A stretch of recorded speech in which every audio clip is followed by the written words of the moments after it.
All right, everybody, we are back. Thank you for waiting patiently. Joining me right now, Jay Dyer. What's up, man? Hey, dude. Very excited to have you on. You are, I was saying in the break, one of the most requested guests that the show has ever had. I've had many messages to have you on, so it's pretty exciting.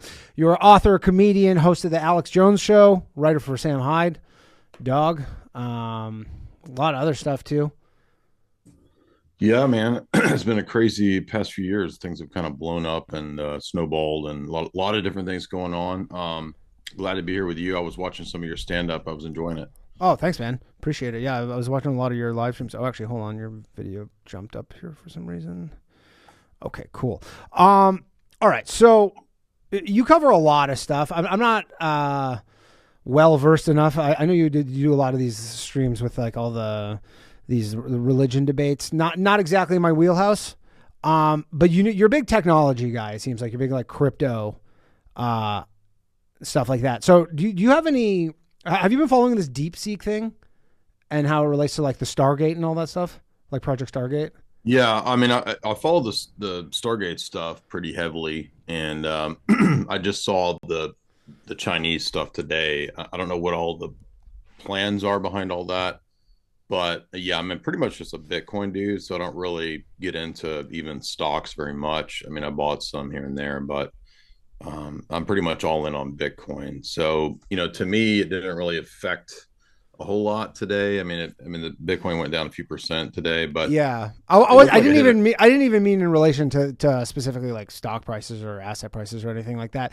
But so like the Project Stargate thing, essentially they're putting together this giant like conglomerate for like this giant AI thing. And then, yeah, go ahead. Well, yeah, no, I was going to say that I looked into some last fourth hour of Alex. I covered that. I kind of think that it's just a PR thing to try to get money and attention. It doesn't even really exist yet. Musk was criticizing it as something that doesn't even really have the funding. And so maybe Trump was trying to just kind of get some PR and get attention to, America's going to be the capital of crypto. America's going to be the, bot capital or whatever. So I didn't read too much into it, but I do think that if what Larry Ellison has planned is the plan, that sounds like a nightmare. Yeah. So for people who don't know, they're basically doing this Project Stargate thing, this like AI, like arms race essentially. Yeah. And Larry Ellison was talking about they're going to do all these like basically custom mRNA vaccines for people. Yeah. Essentially, like if you have cancer or stuff, they can essentially like, so, what do you think like the biggest, because I actually saw that and definitely some of it spooked me where I was like, some of this is crazy. But then there was a part of me where I'm like, if I'm dying of cancer, I'm like, sure, fire it up, like who cares at that point? But what are your thoughts like generally on that whole thing? Because it is really weird. And the weird thing with the weird thing with Larry Ellison is that he's fucking 80 years old and he looks like he's 50. Yeah. Like, you're right about the possibilities for a lot of that technology. I just wouldn't trust that dude to get up inside me. You know what I mean? Right. Like, I don't want that dude in me. He can stay over there in his cocoon or whatever, hyperbaric chamber or whatever he lives in. But I think the invasiveness of it is what's weird. And, I have relatives who have like the chip to like, stop the tremors from Parkinson's. So there are, legit applications for a lot of this stuff, brain chips even, and probably for mRNA, nanotech going in your body. I just wouldn't trust any of these dudes to do it. Right. That's fair. Yeah, I'm pretty conflicted because there's like a lot of stuff where I'm like, I definitely don't want to be like the test case for any of this shit. That's for sure. But then I guess I'm like on my deathbed or whatever. But if you're on your deathbed, you might as well go all. I'm very much like I'll be a fucking guinea pig for anything if that's the case. I actually want to talk to you about. So you used to do the show Hollywood Decoded. You're really like it seems like that's like a main thing you were into. And the show covered like hidden meaning and symbolism in movies. So I'm wondering your take on this, just because I'm adjacent to that industry, and it seems like I'm not really like it seems like it barely even exists anymore for people like me. Yeah. You know what I mean? But I was looking up the episodes, and it seems like movies don't really do that so much anymore. Like the hidden symbolism, like it seems like they have a message and then they just beat you over the head with it. Yeah. Right. Obviously some Christopher Nolan movies probably go against that, but for the most part, like, the Emilia Perez movie, you don't know that. So it got nominated for 13 Oscars this year. Mm-hmm. It's a musical. It's a Mexican. Oh, is that the TRANZ musical? Yeah, it's like this trans musical thing where, and like the thing is it's supposed to take place in Mexico, and she's like a Mexican gangster, and it's supposed to, but apparently everybody in Mexico fucking hates the movie. Like, it's not even like people in Mexico like it. They're like, you didn't even have any Mexicans in the movie. Selena Gomez is in it. They're like, her Spanish is so bad that they can't understand what she's saying. And like this one movie chain was like having to do like a PR crisis because so many people were asking for refunds for this movie. Like it's a disaster, but it seems like the kind of thing where this is kind of like, all the Kamala Harris voters, like last thing they can kind of do is they go, we're nominating this chick or dude for best actress. But I guess my question was, like, are there any movies where there's still like bigger movies where they're still kind of doing that, or is that just like over? Yeah, that's a good question. I think it was a lot more prevalent in older films because, as you said, Hollywood was bigger. There were more auteur directors. That doesn't really exist anymore. The propaganda is so heavy and so thick that it's not really hidden symbolism anymore. It's just straight up like woke, So that's part of it for sure. I did think there was quite a bit going on in Dune. I did quite a bit of a breakdown of Dune. You mentioned Nolan. I'm writing the third Esoteric Hollywood book right now, and that one has a lot of analysis of Nolan films, and he relies on Carl Jung and Joseph Campbell and that kind of stuff. So yes, but definitely a lot less than there used to be. Trying to think of any other. Blink Twice. That was pretty Epstein-ish, but it was also woke. Right. And do you have like any kind of theory as to why? Like, was it just kind of, the pendulum kind of, we're going to do this for a while, and now we're just going to just cram the shit down your throat? Probably a mix of things, like not wanting to take any risks, so just relying heavily on reboots and sequels and prequels. It's probably just from a monetary perspective a lot less risky than allowing up and coming directors to bring new fresh creativity. I remember David Lynch saying something like, he was surprised season 3 of Twin Peaks got made because there will never be in the Hollywood system like the self-made sort of independent creative director getting final cut or whatever. So I think that's just gone. The studio system's kind of dying away. We've done a lot of interviews with our buddy Jamie Kennedy, the guy from Scream, Malibu's Most Wanted, baby. Yeah, baby. Be rad. And Jamie's pretty candid about it. He's like, Hollywood's dead, dude. Hollywood's dead, bro. And that's like half the podcast is Hollywood's dead. So I mean, hey, you're adjacent to it. You probably. I mean, it does feel like that. It really does feel. I mean, even Tarantino because they're asking him about his last movie, and he hasn't even put it into production or anything. And he's just like, Hollywood literally died in 2019. Like he's like, movies are dead, like completely. But it's like, it's so dark to even think that they're just like, whoa, we just fucking switched on TikTok and we just killed movies. Like, that doesn't seem like a great trade-off. That is apocalyptic, man. I mean, I miss a lot of what we had. Yeah, for sure. Because I'm a movie buff, but yeah. Yeah. And there's like, I don't know, the amount of movies that come out that are even good anymore is just, I don't know. Like I used to regularly go to theaters and see movies, and now I maybe once a year. Yeah, my wife and I are like, every few months we might find a movie that we want to see in the theater, but it's rare. I think the last movie we liked was Dune. Yeah. Yeah, Dune 2. Yeah, Dune 2. You covered James Cameron, a few of his movies. Have you done Terminator at all? Yes, we did Terminator. I remember putting quite a bit into that episode. And then in my book, I covered most of the Terminator series and kind of looked at it as kind of an outline of transhumanism. I read a history of DARPA by Annie Jacobson, and I remember in the last chapter, she talks about Kathleen Kennedy and James Cameron and other people actually going to DARPA and consulting with the Pentagon and all these people on, like, they're like, hey, James Cameron, what do you have as an idea for us? And then they're like telling James Cameron, you know, and Kathleen Kennedy and these people, oh, here's our ideas for the future, you know, transhumanist order or whatever. So there's actually a symbiotic relationship going on. And Terminator is actually a great example with Skynet and AI and all that. Well, China literally, like, their main thing or whatever that they like track people in is called Skynet. Like, they actually called it Skynet in China. Really?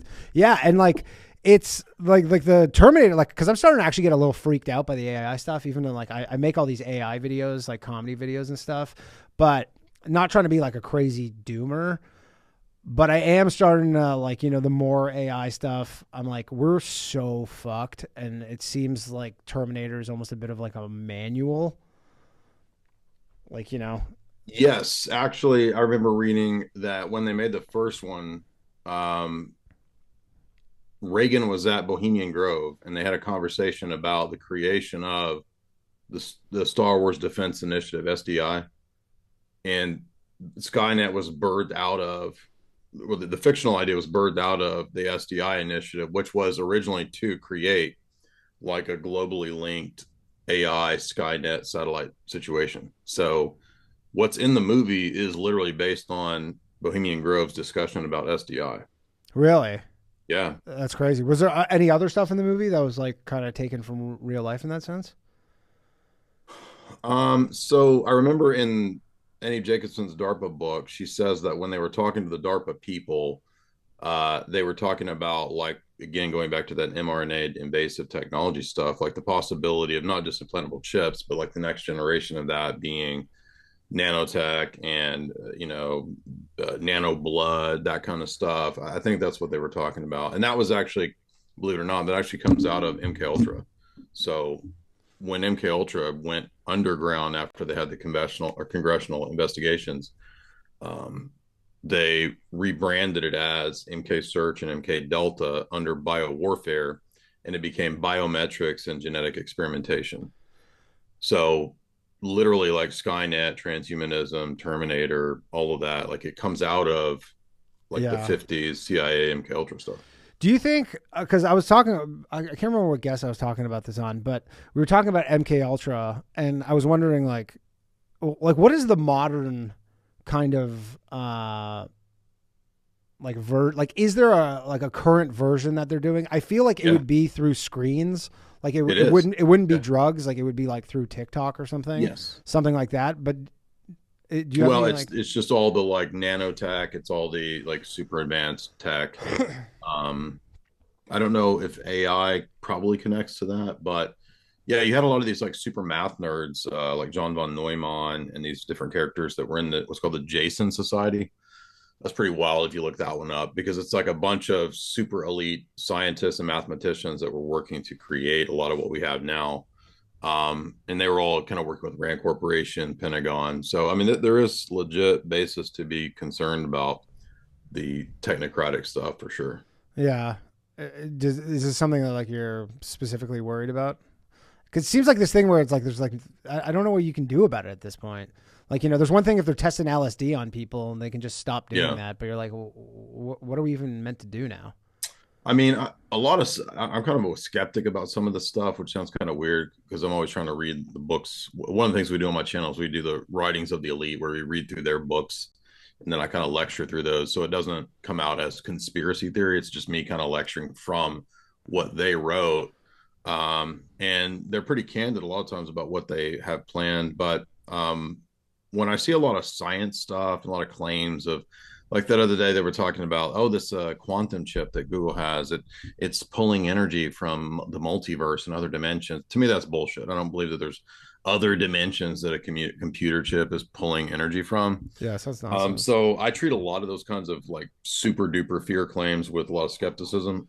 But I guess there's areas to be concerned, like if they were to have passed like the tracking and tracing stuff that they wanted during the coup of the last few years, I would have been pretty worried about that. That could have been a dangerous scenario. But it's a good sign that Trump banned CBDCs. Like that's one of the key things they wanted in that agenda. So no, I think there's actually a lot of things moving in the right direction rather than like a black pill direction. Yeah, they must have been hating him at Davos. I saw his speech at Yeah. Davos, and that seems to be one of their main things is kind of getting the central bank digital currency.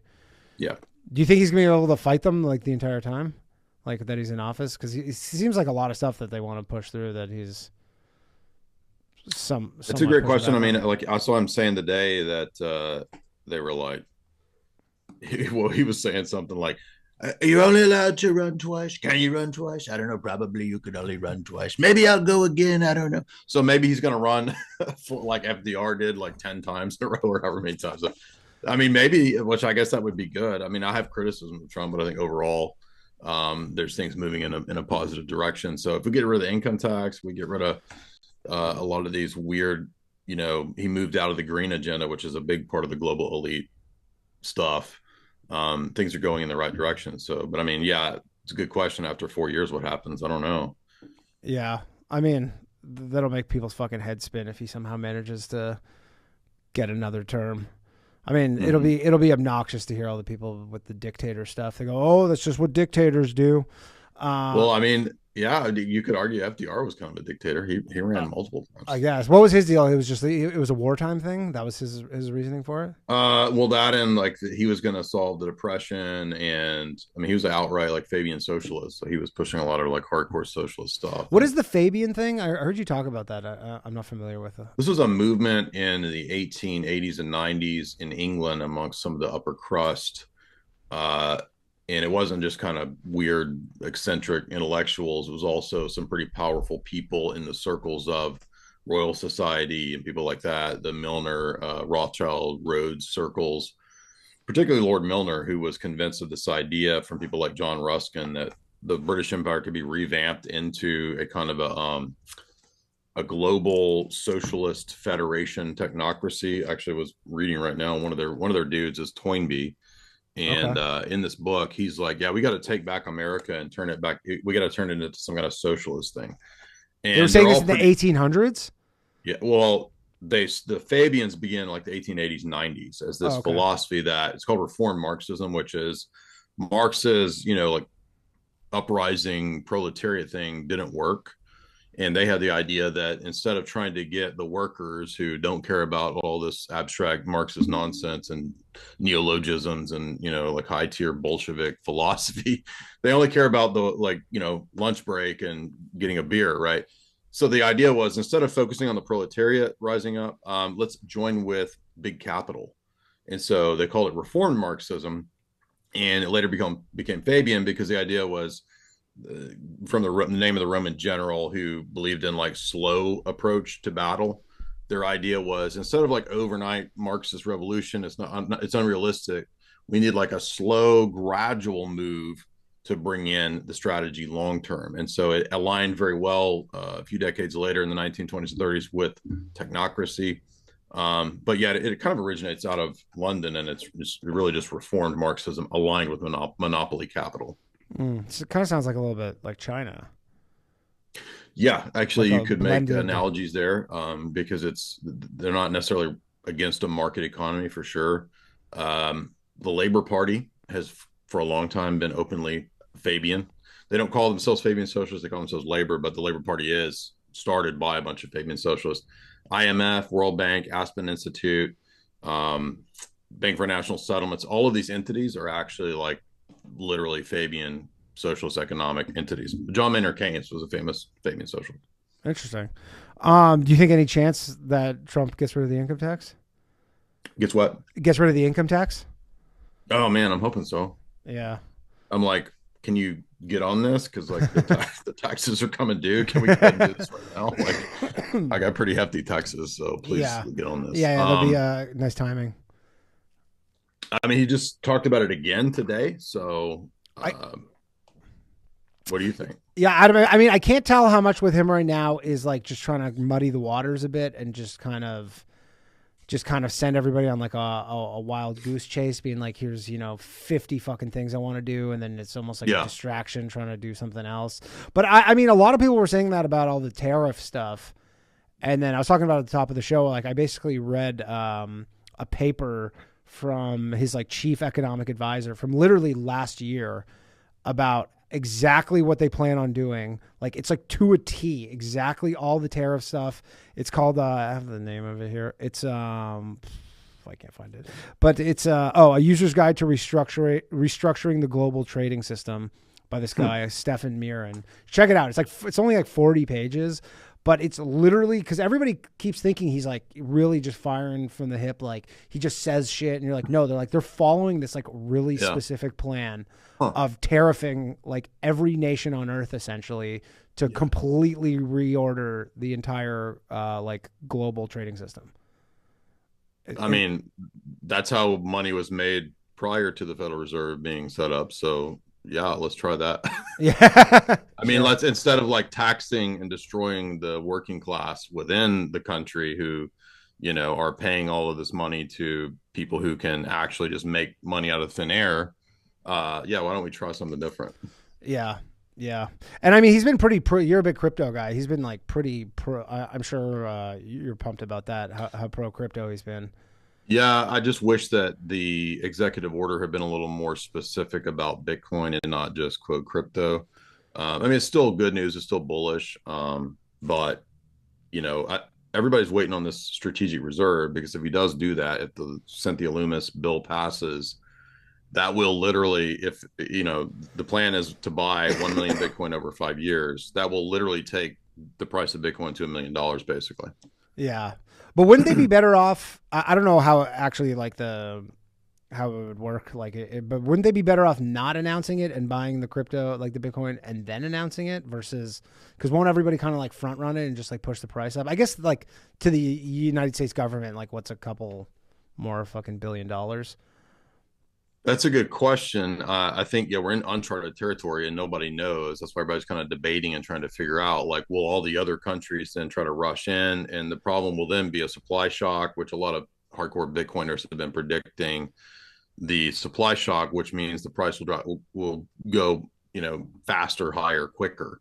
Yeah. So it's, I don't know, it's crazy, but I think if it does get passed, and I think the betting sites are thinking now 70% chance it'll pass, which is a pretty good indicator. I mean, yeah, and then have no tax on the crypto, then I'm good, dude. Oh, so you think he's gonna pardon Roger Ver? I don't know. I mean, I think that one's a little different than the Ross Ulbricht case. I mean, I don't have any personal dislike for Roger Ver. I don't agree with the philosophy of Bitcoin Cash, but I don't know. That's a good question. I know there's a lot of people pushing for it, especially like in Alex's circles. Like, I think Tucker is pushing for it. Robert Barnes is pushing for it, but I don't know. It's a really good question. Yeah. All right, everybody. The phone lines are open. 1-888-949-2969. If you have any questions for Jay, we got a caller right here. Let's get to them. One moment, please. We got Chris on the line. Chris, are you there? Yes, sir. What's up, man? How's it going? Hey, what's up, Danny? Big fan. First of all, I have a question, or more of a thing to talk about. I've been meaning to call in for a few weeks now. There was this European guy that called, or that was a guest on the show a few weeks ago, and he was like talking about like American politics and like the European mind's perspective on it. Okay. He was a guest? Yeah. European guest? Yeah, he was like a guest, or Europe. He had like a funny accent, you know, and he was just talking shit about Al Borealis. Yeah, that's the guy. Right. And also a big Bitcoin guy. You know, like a lot of times, a lot of foreigners like to say, like, you know, pick on us and say we have this two-party system, you know, and this and that and yada yada. I hear it all the time. Yeah. But here's the thing, though. There's only some things are black and white, you know, and in America it's a yes or a no, and in Europe it's like a yes, no, maybe, what if, kind of, you know, why not, you know. So like but when it comes down to it, like we saw in Germany, or was it France, when Marie Le Pen was like, the right wing party was pretty much on a trajectory to win until all of these supposed parties kind of just came together to make a coalition to beat the, so like, oh yeah, they can make tons of deals and stuff to like, yeah, that's very common in those systems. Similar with Canada. Yeah, and it's like, you guys, like, you brag so much about having so many different parties and this and that, but when it comes down to it, like, you guys all believe the same thing, so it's just different shades of Democrat, basically. Kind of. I mean, nobody gives a shit about Europe. Yeah, nobody does, but I just, I take offense when I hear them talking, Yeah. And another thing, it disturbs your American sensibilities.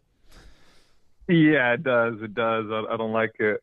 And another thing, hey, I was looking back to old episodes of the Boys Cast, and you guys, that shit doesn't get old, man. I jumped into something from like 2 years ago, and you guys were like reminding me of things that I completely forgot about. And you guys are so fucking funny when you guys are talking about the star seeds. Oh, yeah. The star seeds. There's no shortage of mentally ill people on the internet. Yeah, and how you guys were talking about, what is it? This guy who was like jacking off onto a fucking. This is like the Chris Farley show from SNL. If you remember the Chris Farley show when he has the Beatles on, he goes, "You remember when you were in the Beatles?" Yeah, that was awesome. Do you have a question for the guest? No, I'm not sure who the guest is. I was waiting online to get through that. I didn't really get to hear, but I wanted to interact with y'all. Yeah. All right. Well, cool, man. I appreciate you calling in. I do have one more. Yeah, go ahead. One question. Have you heard about the last goon, the goonicide? The dude I have. Pulled up to I the mean, bikini. That is such a stupid internet thing. You know what we're talking about, Jay? Mm-mm. You know the guy who like whipped his dick out at that like bikini coffee shop like 2 weeks ago, and then he basically, the chick like videotaped him and put it on TikTok, and it went super viral. It's like weird like bikini coffee shop where you like pull up, it's like drive through and the girls are in bikinis. And anyways, he had his dick out, and then he killed himself in a parking lot like 20 minutes later, and then he's become this like weird online like folk hero, I guess. I don't know. Man, people can become heroes for the craziest things now. Yeah. Well, I mean, hey, if George Floyd did it, you can do it for fucking whipping your dick out. He's a martyr. He's a martyr. All right, thanks, dude. All right, we can take another caller here. One moment, please. We got the conspiracy, and phone lines are open, everybody. 1-888-949-2969. Conspiracy extremist, what's up, man? Hey, what's up? How's it going, guys? Very good. How are you? Good. So I did. So earlier I had a story for you, Danny, but I'm not going to waste that when I have Dyer on to ask him a question.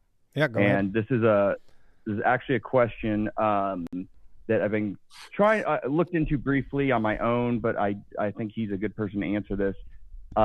Jay, so you're an Orthodox Christian, am I right? Mm-hmm. So can you articulate to me, like, and I'm not Orthodox. I'm a Christian, I guess, as far as I see myself, but can you describe to me the difference between the way you see it between Catholicism and Orthodox Christianity, like what the differences are, why you, I guess, I don't want to say identify, but why you believe Orthodox Christianity is the correct view opposed to Catholicism? I'm sure you've talked about this before. I haven't come upon it in the past. Yeah, well, I've covered it on my channel quite a bit, so you can find a lot of podcasts covering that. But in brief, two main issues that are the big ones would be the Pope. We don't believe that the Pope has universal, infallible jurisdiction, that he can be an autocrat. That's not something that we believe. We believe all the bishops are equal, so it's a decentralized kind of church government. And then there's many other things, but the bigger ones would be stuff like purgatory. We don't believe in that, or what's called the filioque doctrine, which is a different thing. So there's a lot of other addendum things that go along with it, but those are the big ones that we don't agree. And we think that the first 1,000 years of Christianity before the split between East and West, that it's the Orthodox model. and not the Roman Catholic sort of second millennium papal model. Okay. Now, do you subscribe to like the Trinity being as like Jesus is God at the same time? Like, well, he's the Son of God. So in the Trinity, there's the Father, there's the Son, there's the Holy Spirit, but they all have the same divine nature. Okay. Okay. Well, that's interesting. Cool. And then, so what brought you, I guess this isn't really on topic. You guys are talking about other shit, but Jay Dyer has a legacy. So what brought you to, and this will be my last question. What was like the biggest thing about Orthodox Christianity that brought you to that? Because I'm doing my own journey spiritually, so I'm just curious. Yeah, I got a lot of podcasts on that if you want to go check out kind of the longer explanations, but just a lot of reading the Bible and church history and the church fathers eventually is kind of what landed me there. All right, fair enough. Well, thanks, man. I appreciate it. Thanks for taking my question. Cool. Thanks, buddy. All right, soon. Yeah, I've been doing this joke actually about indulgences. I was reading some book, and then like the idea that you could just buy coupons for your sins, essentially, is what they were. And my joke is like, that seems like such a Jewish thing. Like, I can't believe the Jews didn't invent that. It's funny because when we critique the Roman Catholics for that kind of stuff, we're like, oh, that's so Talmudic. Yeah. Well, like, I think I tweeted that at one point. Like, I'm like, I can't believe Jews didn't invent indulgences. And then there was like 20 replies being like, they did actually. Yeah, I was going to say, like, the Roman Catholics are over there like, we need to do more of these Jew things. Yeah, I know. Like, literally, they're like, I don't know. It seems like, yeah, a coupon for your sins, you say. All right, let's take another call here. We got Will has a question for Jay. Will, are you there, man? Yes, hello. How's it going, Danny? How's it going, Jay? Nice to talk to you all. I was just curious to know if you think that any of these cult kind of goofy Hollywood stuff is going to come to light when all of the Epstein and Diddy tapes get released. Yes. I've been covering that for a long time. I went pretty deep down in those rabbit holes. Whitney Webb's books are good, especially part 2 on Epstein's really good. So I would expect I think there's 2 different things going on. Like, I think Diddy was like a mini Epstein, more like a Blackstein, like a ghetto version of Epstein. But to be serious, I mean, yeah, I wouldn't doubt it. I don't know that Diddy himself was involved in anything like occultic or Crowleyan.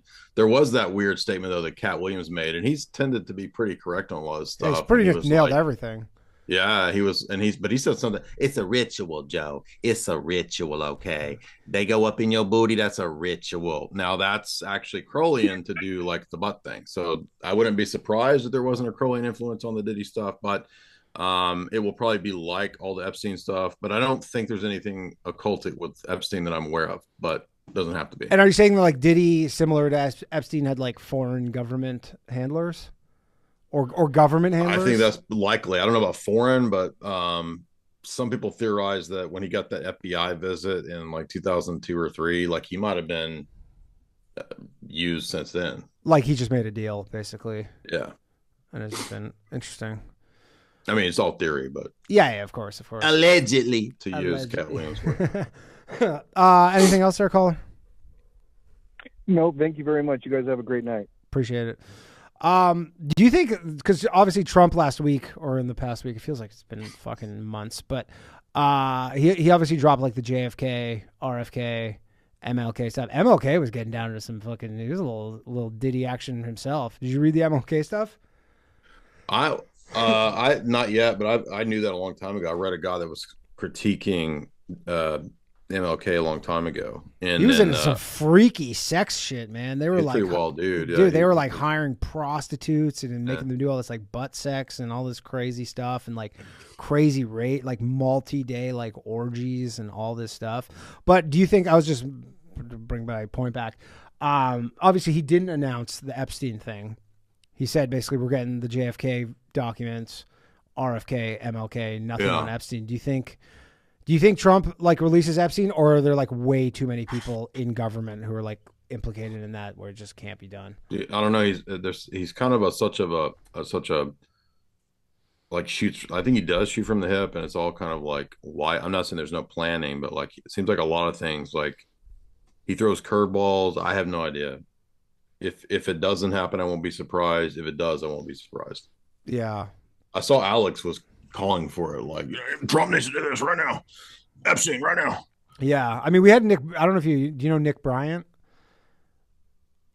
He was the guy who he released Epstein's like black book. Oh, Nick Bryant, the author. The author, yeah. Yes. I know. I've been on his podcast. Yeah. He was the Franklin cover-up book. The Franklin affair or whatever. But he was on the show and he was talking all about that and just the amount of people who would be implicated in it. Oh, he was saying it probably won't. Well, yeah, he's just like I mean, he's the main guy who wants it to come out, but I think he's very much just like it's one, like, you know, because JFK, maybe there's 2 people alive who are fucking 95 years old who are involved in that. Like, can't be that much more than that. Whereas Epstein, you're like, yeah, these are probably people in the highest reaches of governments all over the world. Right. Yeah. So I hope so. Yeah. I mean, it would be great. I think everybody would love that, but right. I think it'll be interesting if he releases all the shit and doesn't release that. And then it would almost be kind of be weird. Yeah. It would be telling in and of itself where you're like, okay, well, so that's just the one thing you're not releasing that everybody wants. Right. All right. Let's take another caller here. This is,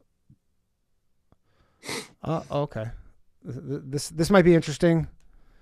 I make no vouchers for this caller. So, but producer Mark left a little interesting note on this caller. So let's see. Hold on one second, please.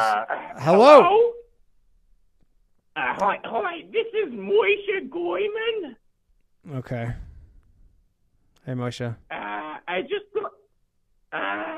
actually, sorry, I forgot what I was going to say, but I'll talk to you later, okay?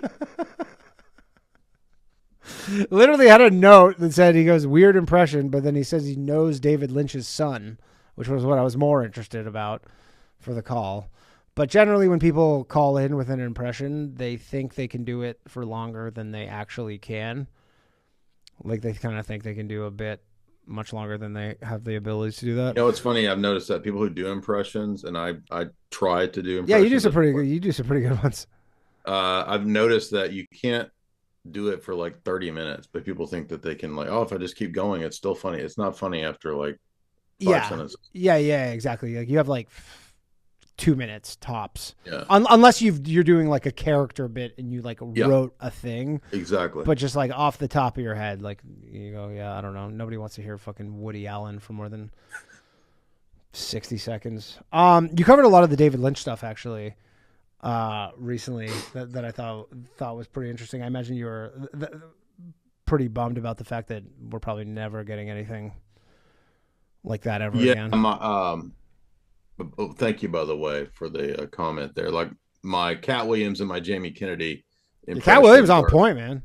Those are actually just 2 of them. I got like 30 more that I can do even better than them. But yeah, I was a huge David Lynch fan. I didn't like David Lynch in the 90s. I didn't really get it. And then as I read more, as I got older, I felt like and again, I understand his movies are like not always intended to be understood. It's a dream. It's Tibetan Buddhism. It's all this stuff. It's Hindu. I know. But I got more, I think, of a general sense of what he's after as I got older. So I went back and kind of redid all of his stuff maybe 10, 15 years ago pretty intensely. And then I wrote, I don't know, maybe 2 chapters in the first or second book on David Lynch. So he became kind of a big part of the books. And then, I felt like I was kind of wedded to that, you know what I mean? In a weird way, just because I put the books out. And then we did an episode of the show on David Lynch. And I think what vindicated my take was when Mark Frost, the co-writer of all the Twin Peaks stuff, he put out a book, Secret History of Twin Peaks, and basically it was all about secret society, sex cult, Crowley, all that stuff. And that's what I had in my earlier analysis. So I felt vindicated. I felt like I'd cracked the Lynch code to a degree with at least Twin Peaks. Yeah. So yeah, there's a lot of really deep esoteric stuff in there. You got portals, you've got, demons, you've got aliens, you've got sex magic, secret societies, all that. Do you think any of that shit would be allowed? Like if you pitched a movie right now, even if you were like some big guy, like they seem like when was the last kind of movie that had any of that stuff in it? it seems like there've been a few movies that kind of tried to be like Lynch or Lynchian, but they were more independent art house films that I've seen. I can't really think of anything like Nothing theatrical big budget. release. Yeah, nothing theatrical release. Yeah. Yeah, that just kind of seems like it's over. It almost feels like they're like the jig's up a little bit right now. Yeah. Maybe Yeah. with the Epstein stuff, and they're like, we can't really do that. It's kind of telling on ourselves. Exactly. I mean, Lost Highway, dude, that movie is. I can't believe that was ever even in theaters. That's so insane to think about. Just a wild, just totally non-linear, crazy hellscape movie in movie theaters. Yeah. I can't imagine what normies were thinking in the 90s when they went to see Lost Highway. I mean, I remember watching when I was like, I think I was probably 17, and my brother. That sounds about when I was. My brother got rented Mulholland Drive. Yeah. And I remember watching that, and I remember got to the end of that, and I was like, I don't even know what I just watched. Like, it was one of those things where I'm like, I don't think that's a movie for like a 17-year-old, or maybe just at the time I was just like not in like the headspace to watch a movie like that, because I remember I was like I was like barely following it, and then I watched it again, and I go, okay, I get this a little more, but yeah, his movies were like specifically fucking. A lot of them were pretty tricky. Yeah, they're dreamscapes. It's surrealism. It's the shamanic journey.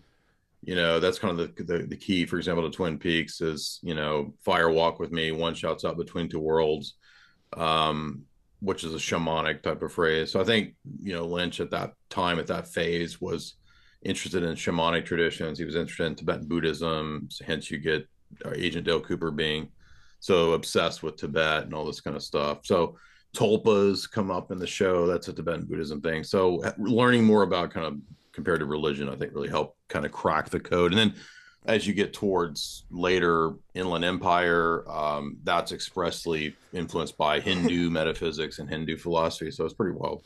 Yeah, we cover on my other podcast with Ryan Long, we cover tulpas all the time, but they're all just like basically disassociating girls now.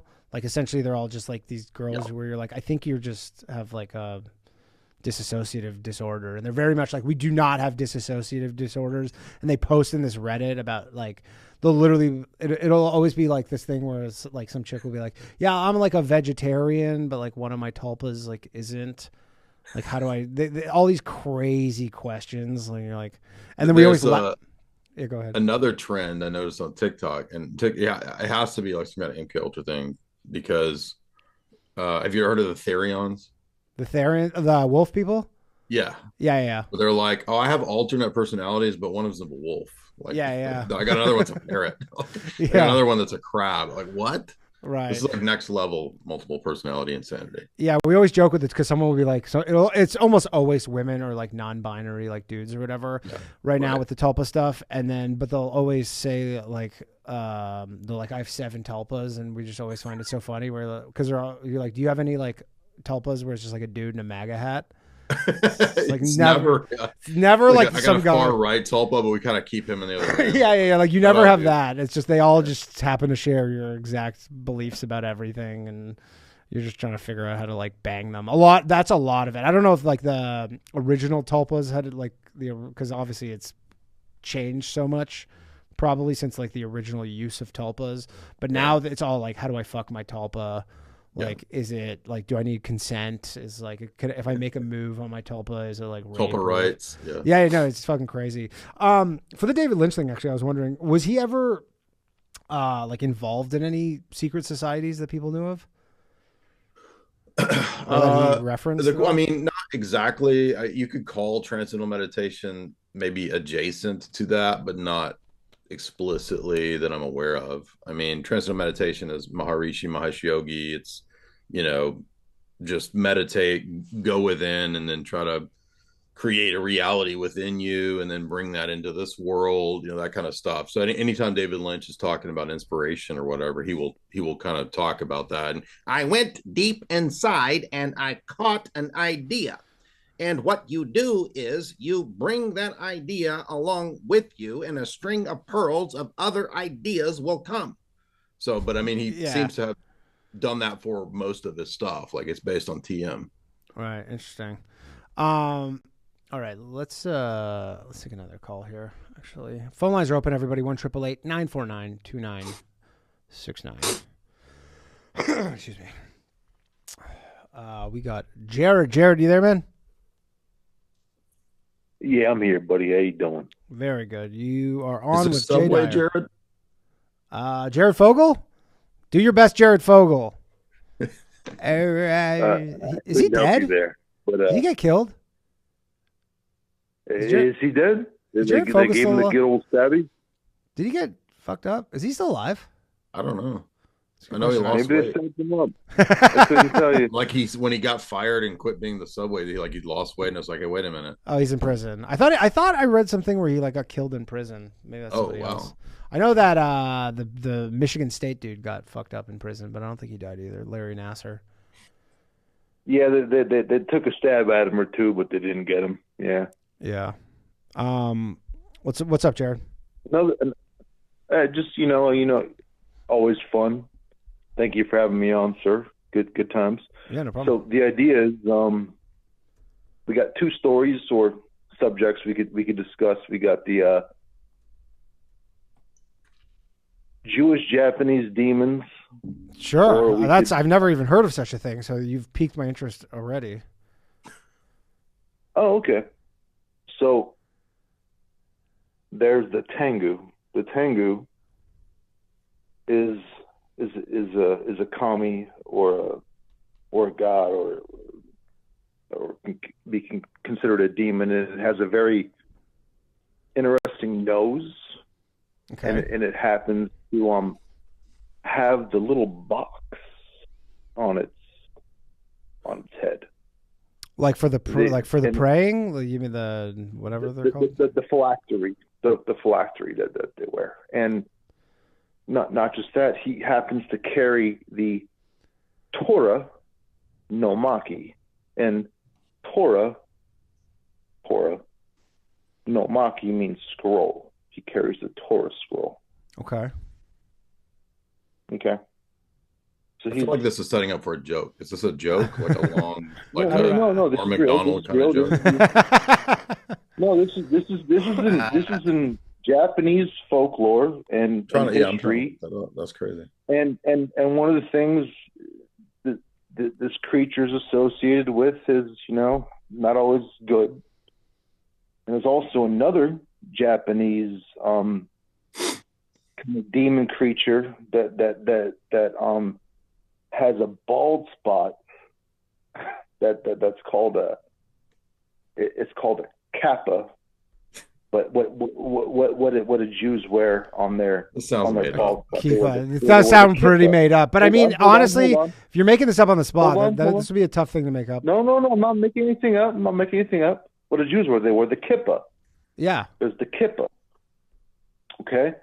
So this you can look it up right now. I'm trying to look it up. Tengu, Japanese demon. Yeah, well, the Tengu you can look up, and you'll see that. But you can also look up the kappa, and it's lizard-like or turtle-like, and it's also associated with kidnapping children, raping women, looking at their skirts, eating flesh. You can see it on Wikipedia, bro. That's not like something I'm just like. I mean, it would be. No, that's the kappa. The kappa was the one that I just said that has the missing little bald cap, and it says it's associated with the dish. What's the dish? It's a little matzo balls. Cap, bro. Okay, so a kippa is a kappa. It's the same thing. It's a turtle demon he's balding. Like, what does that do with Jews? You could see it. It looks like a turtle kind of bird. It looks like a bird. Yeah, you're kind of reaching right now. I'm looking at a photo of this thing. The Tengu is the bird one. The turtle with the bald cap is the one that I'm speaking of. So if we talk about the Tengu is the different one. We talk about the Keppa. The Keppa is the same as the Kippa. I see the Kappa. It looks like he has like a friar's haircut, like a friar monk haircut. I was gonna say it could be like a little bald spot. Yeah, he could be wearing a fucking yarmulke. No, I could see that. Yeah, I don't see the square part though. Anyways, what are you getting? What are you getting at here? Just language. Let's just get into language. Kappa, Kippa. very similar, no? That's a fallacy, dude. Yeah, that's, I don't know. Hold on. How is it a reach? I said a reach. It's a bit of a reach. Oh, how is it a reach? I mean, yes, they sound the same, sure. I was expecting like a grabbler type dude. This is like, this thing looks like a bird. They say basketball. They say basketball. No, they don't say basketball. They fucking say basketball. You know what I mean? Like, oh yeah. Oh, that's the one you're talking about. Yeah, I see that. He's got the big nose. That looks like my grandfather. Well, that's the kid. That's the Tengu. That's a different one. That's the Tengu. And you can also see that the Hata. Okay, the Hata clan have the Star of Remfram, which is in the Star of David. There is no Star of David. It doesn't exist in the Bible. It's Saturn worship. It's Kronos. It's feminine and male invert. Okay. What is your question? There's no question. What I'm saying is there's oh, excuse me. It's a sermon, dog. It ain't a question. It's a sermon. It's a sermon, yeah. There's evidence of Jews in Japan who are considered demons in Japan. Well, I feel like you're making the linkage to the Jew part. I don't see. No. The Japanese are saying this. This isn't me. Oh, the Japanese are saying this.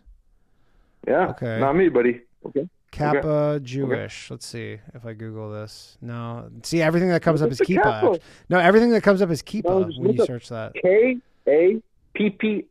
I know, that's what I searched, like, and it all just comes up Kippas. All right. I beg your pardon. One more time? No, I said. Side note. Yeah, go ahead. Andrei Yushensky, Kiev. This is another important one. This is one of the blood libel ones that I didn't get to finish last time. It's important that we also mention these blood libel incidences. All right. I'm going to take another call. Murder of a 13-year-old Andrei Yushensky in 1911 in Ukraine, Russia. Okay. Beg your pardon. All right. We'll pick it up next time. Love you, Danny. Yeah. Next time. Yeah, appreciate it. Yeah. I mean, I don't think any of us know what's going on right now. Well, I mean, we could talk about it, buddy. I can get into it. We're good. All right. Thanks, man. Yeah, I don't know what that was about. Probably let him go a few minutes too long, but he had my interest peaked for a moment there. Let's take a call from Jacob here. Thanks again for coming on, Jay. I appreciate it. This is a fun show. Jacob, are you there? Yes, I am here. What's up? You are on with Jay Dyer. Go ahead. Oh, hey, what's going on, guys? I wanted to ask Jay. I know he works for InfoWars. There was a guy. He was a conspiracy theorist back in the 90s. His name was William Cooper. Has you ever heard of this guy? Yeah, I'm familiar. Where do you think he went wrong? I kind of looked into some of his stuff, and I guess he kind of came to the conclusion that everything was like a intergalactic, like, space situation. I just don't understand how somebody can read so many classified documents and then just like fall prey to the shiny object. I don't know. Can you give some background on who this guy is, just for people who don't know? So basically, like go back to the boomer era of conspiracy theory stuff, Gen X boomer era of like 80s, 90s conspiracy stuff. He was kind of he was a popular radio guy, William Cooper, and he wrote a book called Behold a Pale Horse. He did a series called Mystery Babylon or something like that. And he's kind of Alex Jones-ish before Alex Jones, and they kind of didn't like each other, had some squabbles. But at one point, he went really deep down this kind of alien rabbit hole where he thought that there was a government deal with the aliens and Jesus was an alien that was a hologram. It got really crazy. And then later on, it got really crazy.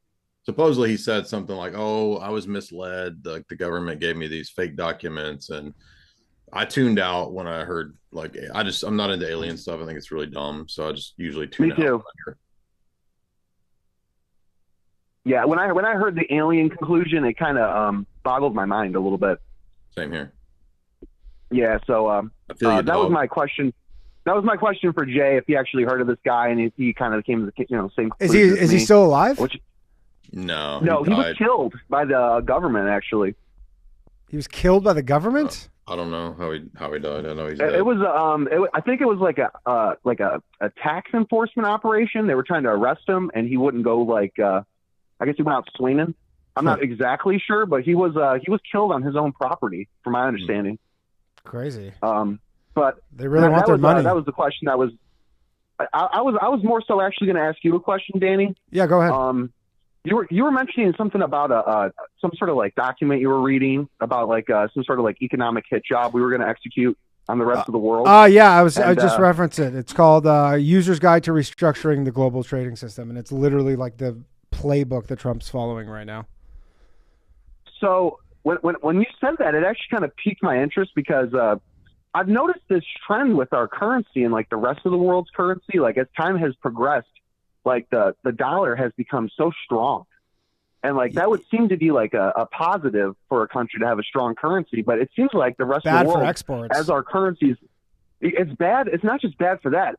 It seems like it's bad for the world as a whole because the stronger our dollar is, the more currency they have to exchange in return to get our dollar, and it makes them want to buck our currency even faster as the reserve currency. Like that's why I think this BRICS thing is happening, is because these countries are all getting charged out the ass for these dollars, and the price of those dollars keep going up. Yeah, but Trump is basically saying like if you trade with these BRICS countries, like if you even try and do this, he's like, I'll fuck you over. Like you basically, you won't be able to do it. Like he's gonna like, this is such a crazy like needle to thread, because he's essentially like, you have to use the dollar. We're gonna weaken it. You're not gonna like it. We're gonna tariff the shit out of you, but we really want the dollar to go down because it would make American like manufacturing. That's like, it basically says the main reason why America lost its like manufacturing base is it has a lot to do with the fact that the dollar is so strong and has just always been so strong. And they can't, because it's a reserve currency, everybody holds all their money in US dollars. It's like really difficult to devalue, like really difficult on like nominal terms anyways. I've also seen this thing with the Great British Pound, where the Great British Pound is at all-time low versus the dollar. Yeah, where it's at like $1.20 for a USD for one Great British Pound. When I was a kid, it was like $1.90 for a Great British Pound. Now it's $1.20. It's like that's a pretty stark difference in amount. You know what I mean? Like the rest of the Western world is almost like hinging on us to do something about this. And like, if we don't, then it's like, we're all going to collapse together. Yeah. I don't know. At least that's what it seems like. Any thoughts, Jay? I mean, when I hear this kind of stuff, I'm just thinking like Bitcoin's the answer. This is like boomer. Dude, when I was reading economics, when I was reading this today, actually, I was thinking specifically that I'm like, if they manage to make, because all crypto is denominated in US dollars. Yeah. Like at the end of the day, like nobody cares how much one Bitcoin is in any other currency. Like it's just, that's the standard price. So you're like, if you devalue the US dollar, then that just makes Bitcoin shoot up essentially. I mean, you get more. Yeah. Bitcoin I won't keep you guys. I imagine there's other callers on the line, and I don't want to keep you guys much longer, but I just, when I heard you say that, it kind of, sparked my interest. I got to look at that paper myself, but thank you guys for talking. I really appreciate it. Yeah, no problem, man. Take care, guys. Later.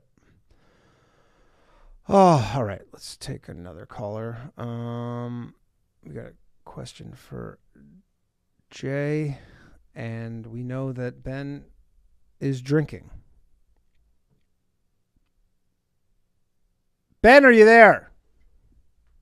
Yes, sir. You are on with Jay Dyer. Go ahead. Can you hear me? Yes, we can. Cool. How you guys doing tonight? Very well. Good. Yeah. Wait. Well, the reason I was calling was I got a family member, and they're studying up in the Northwest, and part of the DEI initiatives and stuff like that actually wiped out their scholarship, and it's like in environmental studies or something like that. They're getting their doctorate. I don't have a high school diploma, so something like that. But are they? What is their category that they fit in?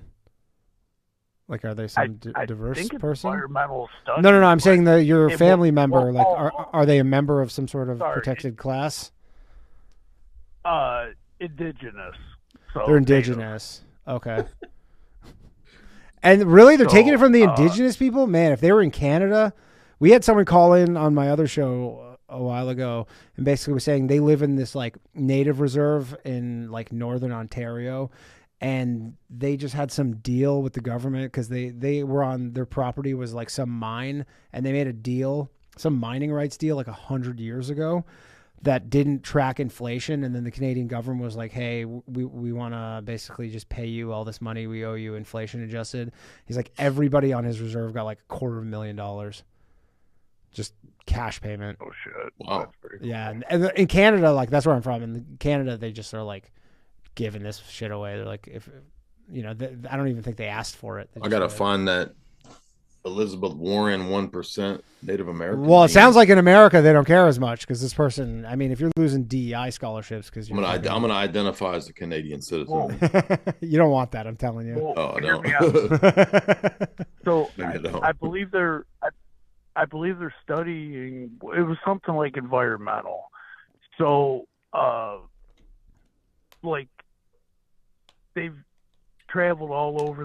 They work with like the national parks and stuff like that, and they're doing a lot of different things. But I don't understand like what that have to do with DEI. Like I understand like diversity and shit like that, but like they were doing environmental science, and it just seemed kind of weird to me. Is all. Well, I mean, they probably just got some. They were giving scholarships to people who are, I don't know, DEI qualifications, whatever the fuck that means. And then I don't know. I didn't know they're just like this is in the last week. Yeah, like literally today. So she's going for her doctorate, and she's supposed to graduate in like June. And she can't even write her paper, is what I heard, which I don't understand. But yeah, I have no clue. So they took away the scholarship, even though she's indigenous, because of DEI. Is that what you're saying? Like basically, yeah, they probably ended all these DEI. I mean, they're doing the stuff where there's like, you know, no transgender people in the military and all that stuff. It must fall under something like that. I mean, to take it away in the middle of your thing, it seems crazy. Yeah, like she's got like a couple months ago and everything's done. I mean, she's been in school forever, but I mean, can she just can she just like take out a loan or something? Yeah, could you just do a little bit of a loan for a little money? Oh, she's down to one semester. Yeah, somebody's gonna kick in something for her to finish. But yeah, why she only take one semester? Sounds like a real DEI hire. No. Like she's graduating in June, so I guess that's like a semester to go or something like that. Oh, well then whatever. I mean, that sucks, but I mean, yeah, I haven't heard anything about that. Cool. Yeah. All right, man. Anything else? Cool. No, that's it, dude. All right, thanks, dude. Yep. Okay, thanks, man. All right, phone lines are open if anybody. We're going to wrap this up in shortly. I had a question, actually, because you probably cover this stuff. You know the Patriot Front? Those dudes? I know of them. You know of them. Do you have any thoughts on them? My guess from intuitive glance and analysis would be fake Fed thing. Yeah, that's the thing I'm wondering about, because Kash Patel has his confirmation thing this week or whatever, and he seems like the anti doing any of that shit, like, you know, having FBI agents literally pop out of U-Hauls in khaki pants and like pretend to be fucking preppy, preppy, like white nationalists or whatever the hell that is. Yeah. But so, because I've actually always thought, because I've seen their like Telegram group, and unless, you know, they're really like putting this thing on, like they actually do seem like they are this like legitimate thing somewhat, but everybody, like, it always makes me laugh so much because they're trying to be like, no, we're actually real, and everybody's like, no, like nobody believes that they're real. But then I guess the question will be if Kash Patel gets nominated and they just disappear, then you're like, yeah, I guess yeah, we'll just know. I mean, that's a great point. Like, also, you know, a lot of those situations, I have read a decent amount on this kind of stuff. Not so much them, but past instances of these kinds of things and like Fed groups or whatever, and COINTELPRO and all that. A lot of times it's just like one or two dudes that are kind of the informants or the, handler people. So the majority of the people are going to be thinking, oh no, we're good, we're legit. So, it only takes a couple people in these kind of organizations to be kind of the provocateur front person. Like if you look into Oklahoma City and Elohim City, that it was structured that way, where it was very few people that were the insiders. Yeah. I think I had, what was his name? Richard. Fuck, I can't remember, but he covers all the Oklahoma City stuff in depth. Oh, cool. Yeah. Yeah. And he was, I can't remember if it was him who was saying like there was a situation with Oklahoma where there was like two informants who like didn't know they were each informants. Yeah, like they didn't know each other, and then it was like one of these things where it just ended up mostly being like informants.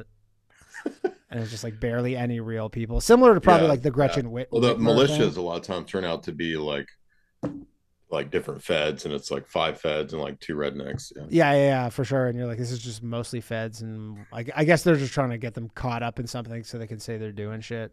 Because I don't know how justifying the budget, justifying the Yeah. I mean, that's the one that I'm most looking forward to out of all these guys is Kash Patel, because he literally just wants to like shut down the FBI, basically. Yeah, he said some pretty wild stuff. He said some on that Sean Ryan interview. He said crazy shit. He's like, day one, I'm turning the FBI building into a museum of the deep state. And you're just like, that's crazy guy to hire. I mean, it'll be awesome just to see how that works, if that can even be done.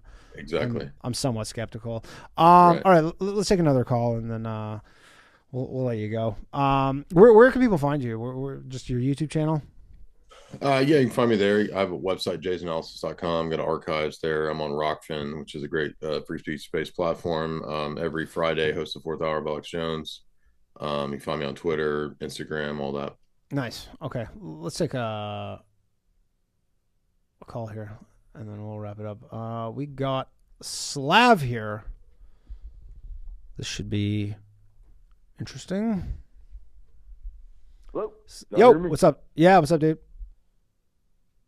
Hey, Jay. You're familiar, you probably heard it before, of the Cloward Prevent strategy.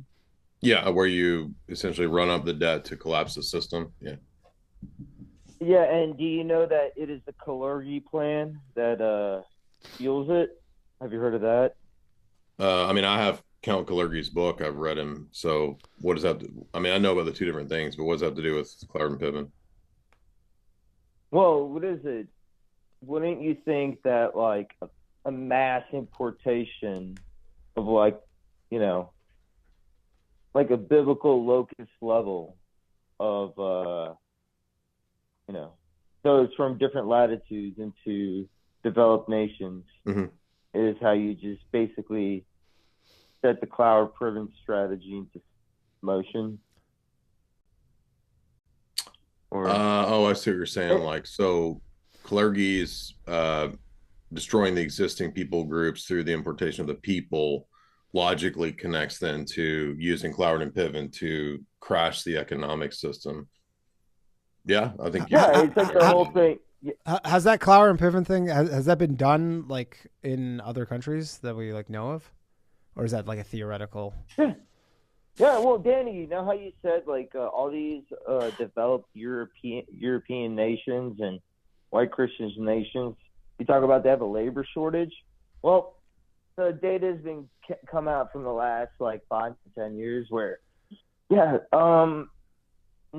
can't even their unemployment amongst asylum seekers who came there for work, is unemployment's like basically 60-70%. 90% of the unemployed are women. I mean, what is it? And then 90% of the asylum seekers that are women are also unemployed. So basically, it's just like and pretty much 90% of them sit on government assistance. Like they're basically doing what the Hasids do. They all hang outside, and the most work they do is just stand in line to collect their benefits. Yeah. So it's a great replacement reality. It's not a theory. My question was, what do you think what is like the most practical way, and I don't care about humanity in this sense, in this question, in this hypothetical, but the most practical way to reverse all of this? I mean, I was talking about this today on a live stream. I mean, it took 100 years of social engineering and like Fabian socialist technique to get down the tube to where we are. So it's probably going to take many, many years to climb back out.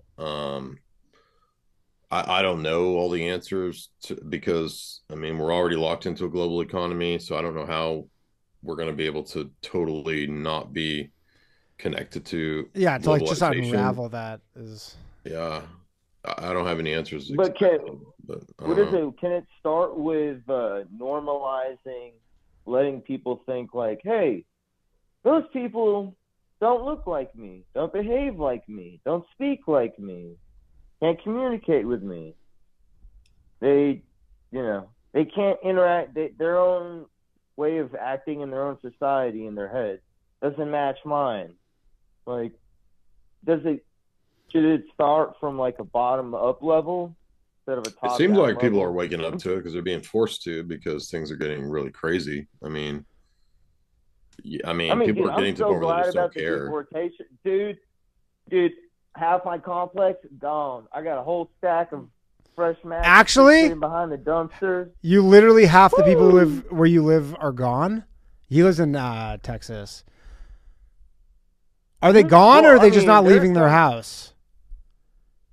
Oh no, some of them sneak the fuck out in the middle of it. Like I just said, there's a stack of fresh mattresses and a whole bunch of stuff. Like, and they're getting petty. Like they all like, because our complex has like 2 buildings for it. The other building is way more of them, and they messed up their whole laundry room, like being petty, dude. Ooh, and where are they going though? Like, you think they're self-deporting? Dude, if they're running and hiding, they know that just proves that they're guilty. If they're self-deporting, good. I don't want them back here anyways. No chances. Honestly, anybody getting deported should not even be given a chance. Chance for what? Anybody should never get a chance to try and come back into America. Yeah, like, I mean, most of them are you get probably like an automatic 20-year bar for a lot of those people. No. They should be branded on their forehead or on their face somewhere to make sure that. I don't think that's happening. Step into them. Well, yeah, I mean, hey, it's been done before, so. Yeah, where? Gucci Mane. Literally, ice cream cone branded on his face. Boom. Yeah, sure. Gucci Mane. Not allowed back at the ice cream shop. That's about it. I mean, yeah. Otherwise, you guys have a great night. All right, later, man. Actually, we just have one more caller here. Let's take this, and then I'll let you go. Thanks again for coming on here, Jay. Yeah, man. Having a good time. Yeah. This person has been calling nonstop. Hello. Are you there? Hey. Hey, Danny. Hey, what's up? Hey. You're on with Jay. I had a question for Jay Dyer. Go ahead. How accurate? Well, we sort of know that the Getty family is a little suspect, or are. But how accurate is I live in LA, and I've heard this a lot. How accurate is it that the Getty Center in Los Angeles is actually a human trafficking hub and one of these places where elites come to meet? I don't know. Honestly, don't. I don't know a whole lot about the Gettys. I mean, I know about John Paul Getty and some of the family drama, but I actually don't know a whole lot about him. I study more like the Rockefellers and the Rothschilds and J.P. Morgan, Vanderbilts. I don't know a lot about the Gettys, honestly. Yeah, I sort of grew up in that area of Los Angeles, and I just have to say there's a lot of things now that I'm older that were just completely suspect. So, like what? Just check it out. I'm a big fan. What specifically? Guns in people's like pallets of guns in like people's backyard that were like tarped up. You know, I remember like some people going missing and then like being found. It's like, and not making a big deal about it, you know, because it was like some rich kids, you know, like their parents didn't want to make a big deal about it. So like, no, you know, but yeah, there's just nefarious activities that happen around there. Well, I would say. And wasn't the story like one of the kids was kidnapped and then the John Paul Getty was like, yeah, I don't really care. Really? Yeah, something crazy like that. Like he was such a rich That's... asshole. He was just like, I'm not paying your ransom money. Oh, he just straight up was like, I'd rather have my money than my like, yeah, keep him, dude. Whatever. That's insane. Have fun with him. Yeah, he's the kid I hate the most. And yeah, you guys. And yeah, I just have to say, my mom sort of started working at the VA center that's not far from there, and she told me. I mean, it is an old part of LA, but yeah, she told me there's a whole bunch of tunnel systems down there. Which that's true. There are tunnels all through LA. That is true. Yeah, and I found a couple in Hollywood where I used to work, which was pretty cool. But yeah, man, thanks you guys. Thanks for taking cool, the man. time. Thanks, man. Yeah, I saw. Have you ever seen those videos about the Vegas, all the underground tunnels in Vegas that like all the fucking like homeless people basically live in, and there's all like tons of like sex offenders and stuff. There's really cool documentaries on YouTube. Vegas has all these like, I don't know if they're like aqueducts or what, but they're these like there's like this underground like tunnel system, and it's just like full of people. Like it's like it seems like it seems like all the cities basically have this previously unknown tunnel system going on underneath them. All the big cities now. I don't know. Yeah, there's some cool like YouTube documentaries about it. But all right, we're gonna let you go, man. Thank you again for coming on. I appreciate it, dude. And yeah, people go check out his YouTube. Check him out on Twitter. Infowars. It was a lot of fun, man. Thanks for having me. I appreciate it. Yeah, thanks again for coming on. All right, later. Jay Dyer, everybody. All right. We are going to keep the show moving on because we hit the 20 super chats. So let me just do this and that. All right. I hope it's not buffering for people. I keep getting this notification that YouTube is buffering. But we are going to go for another 41 minutes. That's what we're going to go to. Let's read some super chats, actually. Let's get to the super chats. I haven't read any yet. So let's read them. Oh, man, my computer's lagging right now. We got Dylan Farnham. He says, I was told by reliable sources you've been saying the N-word. I already read that, actually.